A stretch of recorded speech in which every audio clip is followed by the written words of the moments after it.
I was an Army brat. My dad was in the military, did about 20 years.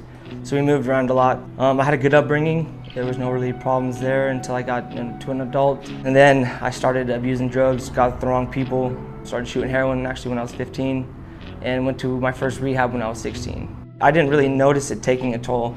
I was just continued to use just to satisfy my own, what I thought I needed. I wasn't comfortable being in my own skin.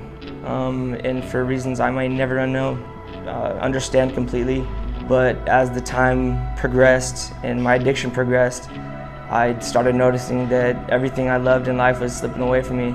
The things that I hold dear and true to myself, my values, my core beliefs, I started to not care so much. And I just let negative influences and bad decisions engulf my life. My rock bottom, I thought, happened many times. I was in and out of rehabs. I went to at least 6 different facilities. And it didn't really ever catch until I was 19 years old and I got locked up. They gave me my first 5 years, and it was when I was sitting in a cell on a 4-yard lockdown 22 hours a day. I was just defeated. I felt helpless. That's when fitness really grabbed a hold of me, and that's like where my foundation started. Honestly, I think the time of incarceration was good for me. I used it to educate myself going to college. I've gotten 3 certificates through construction management, business management, plumbing, carpentry.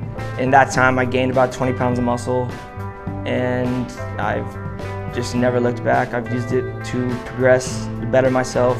I've been clean now about 7 years, and it has honestly been the best I've ever felt in my life.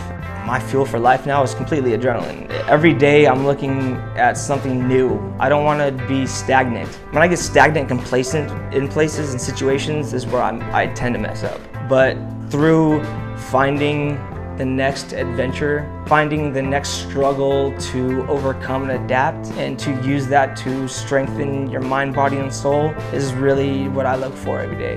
When I first met JC, it was through a mutual friend, and talking to him, just our backgrounds. He came from a lot more of a rough upbringing than I did, but when the drugs came into our lives, it was very similar. Robbing people, gunpoint, always looking over my back, not knowing who I could trust. And he's been in way worse, and it's just being able to see how good he's doing right now, how healthy he is, how strong his mindset is, how determined he is not to let his past define who he is. And seeing those values, it like re-energized me. It gave me a fresh breath there, knowing that other people out here doing the same things that I want to be doing. That it's not a dream, it's tangible.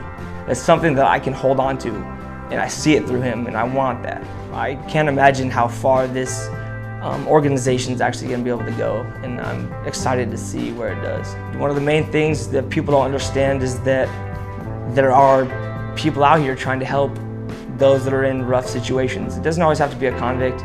It can be people brought up in the military, suffering from PTSD.